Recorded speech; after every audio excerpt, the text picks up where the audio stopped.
Hello' বন্ধু বান্ধৱীসকল, আজি বহু দিনৰ মূৰত আকৌ মই ইউটিউবৰ চেনেল ইউটিউবটো খুলি লৈছোঁ। আকৌ আপোনালোকৰ লগত কথা পাতিবলৈ, অলপ কথা এটা শ্বেয়াৰ কৰিবলৈ। সাধাৰণতে এতিয়াতো গমেই পায় ন, ইণ্ডিয়া পাকিস্তানৰ যিটো বৰ্ডাৰৰ ছিকিউৰিটি প্ৰব্লেম হৈ আছে।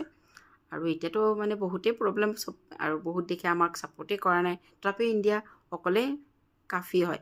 বাৰু যিয়ে নহওক, তেওঁলোকে কয়, পাকিস্তানসকলে কয় যে ইণ্ডিয়াখনক তেওঁলোকে নিউক্লিয়াৰ বম দি শেষ কৰিব, এইটো বম দি শেষ কৰিব, ইণ্ডিয়াখন নেষ্ট নাবুদ কৰি দিব। তেওঁলোকে যে কি নকৰে বোলে। সিহঁতৰ প্ৰথমতে সিহঁতে টেকন'লজিটো শিকি লওক, নিউক্লিয়াৰ বম মাৰিব, নিউক্লিয়াৰ বম কেনেকৈ চলাব লাগে সেইখিনিতো শিকি লওক সিহঁতে। বৰ্তমান তেওঁলোকৰ যি PSL চলি আছে, পাকিস্তান ছুপাৰ লীগ, সেইটো উইদাউট DRS চলি আছে, ডিচিশ্যন ৰিভিউ ছিষ্টেম। আৰু সেইটোৰ কাৰণে তেওঁলোকে কিয় উইদাউট ডিচিশ্যন ৰিভিউ ছিষ্টেম চলি আছে? কাৰণ এইটোৰ কাৰণে তেওঁলোকে ইণ্ডিয়াৰ পৰা মানুহ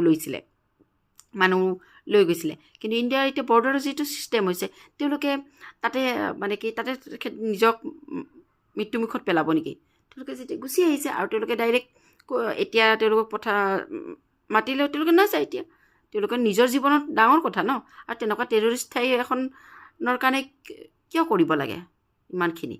থাকক, চলি আছে উইদাউট। আৰু সিহঁতৰ মানুহ ইমানেই পণ্ডিত, ইমানেই জ্ঞানী, সিহঁতে সেই ডিচিশ্যন ৰিভিউ ছিষ্টেমৰ কাৰণে ইণ্ডিয়াৰ পৰা মানুহ লাগে আৰু সিহঁতে আমাৰ ওপৰত নিউক্লিয়াৰ বম পেলায়। প্ৰথমতেতো সাধাৰণ টেকন'লজিখিনি শিকিলেও ক'ত কি কৰিব লাগে, তাৰপিছত তই আমাক ইণ্ডিয়াখনক ধ্বংস কৰিবি। যিয়ে নহওক, আজিলৈ আহিছোঁ। Bye bye, good night.